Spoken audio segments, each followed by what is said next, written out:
7 দিনের মধ্যে সকল সিঙ্গেল উইন্ডোর মাধ্যমে লাইসেন্সিং প্রক্রিয়া সরকার সম্পন্ন করতে চায়। বলা হচ্ছে যে বিদেশি বিনিয়োগকারীদের ভিসা প্রক্রিয়া 10 দিনের মধ্যে সম্পাদন করবেন।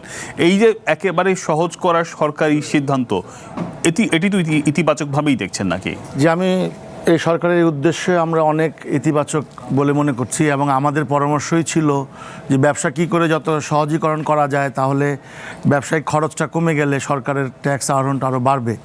এখানে একটা কথা বলা জরুরি দরকার, সেটা হচ্ছে এই যে আমাকে 7 দিনের মধ্যে যে আমাকে প্রবলেমগুলো সলভ করে দেবে, লাইসেন্স প্রদান করবে, সেই লাইসেন্স গ্রহণকালে যেই টাইটেরিয়া প্রদান করা হয় সেটা কোনো ব্যবসায়ীর পক্ষে প্রদান করা সম্ভব না।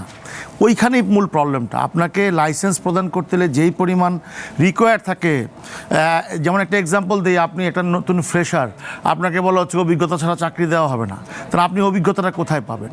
ঠিক ওই রকম সরকারের দুষ্ট আমলাচক্র, আমলাতন্ত্র, তারা সবসময় যে কোনো লাইসেন্সিংয়ের জন্য একটা বিশাল ফর্দ দিয়ে দেয়। এই ফর্দ ফুলফিল করা কোনো সাধারণ ব্যবসায়ীর পক্ষে সম্ভব না, আর ওই জন্যই তখন ম্যানেজ করতে হয়। 7 দিনও দিলে ঠিক, কিন্তু ওই খরচটা কি কমবে কিনা এটা একটা কথা। আর 48 ঘন্টার মধ্যে যে কথা বলেছে, মূল কথা হচ্ছে জবাবদিহিতা যদি থাকে, কেন হলো না, কী কারণে হলো না, সেই জবাবদিহিতা যদি এনশিওর করা হয়, তাহলেই কিন্তু ব্যবসা সহজীকরণ হবে বলে আমরা বিশ্বাস করি।